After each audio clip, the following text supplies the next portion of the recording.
શું નામ આપનું? હું હર્ષદભાઈ વેલજીભાઈ ઉર્ફે હકો અક્કાભાઈ વેલજીભાઈ ચૌહાણ, વજેપર શેરી નંબર 23. મને મનીષા અને સોરીઓ ફૂલ ત્રાસ દે છે. મારા છોકરાની મેં અરજી મૂકી, મને મારા છોકરાને મારી નાખવાની ધમકી દીધી. મેં ગાંધીનગર લગી અરજી કરી હતી. પોલીસ ખાતું કાંઈ જવાબ દેતી નથી. અને આજ મેં ફિનાઇલ પીધી હતી પોલીસ ચોકીની સામે, તો પોલીસવાળા મારી બાયરીને એને મા બેન અમારે ગારું દઈને કાઢી. પોલીસ સ્ટેશન એ ડિવિઝનમાં હું કાંઈ ખોટું નહીં કરું. મેં ફિનાઇલ પીધી એટલે હેરાન કાંઈ નહીં. મેં એટલું જ ખાલી કીધું મારા છોકરા અહીં ફરવામાં મને હેરાન કરવામાં. મેં પહેલા ગાંધીનગર અરજી ટેટ મોકલેલી એ મને માર્યો ને મારા છોકરાને મારી નાખવાની. કારણ શું? મને મારી નાખ્યો એ કે સપસેલા કરજે ને તારા છોકરાને મારી નાખીશ. કારણ શું તમને મારવાનું? મારો મામો થાય, હું મારા ભાઈ પહેર્યો હતો ને એટલે એનો હાથ છૂટો હતો, એટલે એની એ ભેગો હું છોરાઓ પહેર્યો નહીં. એનો ભત્રીજો થાય તો એનું પેટમાં નથી ભર્યું, એના ઉપર ઘા કરતા હતા એટલે હું આડો પહેર્યો હતો.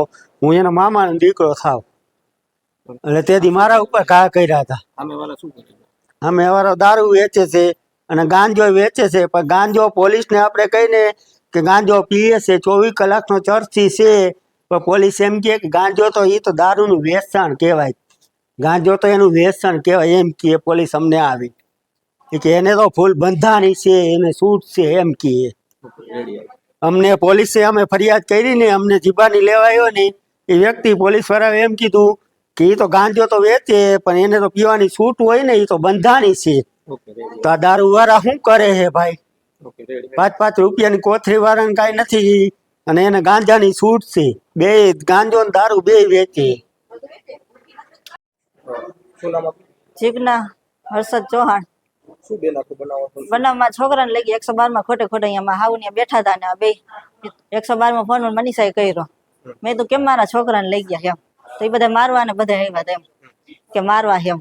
તો હજી તો પોલીસ સ્ટેશન હું કેમ કે હાલ હાલી કે તું બહાર નીકળ, મને હાથ જાલી કાટલો જઈને બારે કાઢી. એ રમેશભાઈ પીઆઈ એનો હક છે કાઢવાનું પોલીસ નો એમ કે 12 જાલી કે છોકરાની કે ઈ તો અમારો કાયદો છે કે શેનો કાયદો? હાથ જાલ બૈરાનો કાયદો હે કાઢવાનો બારે હાથ જાલીને એમ.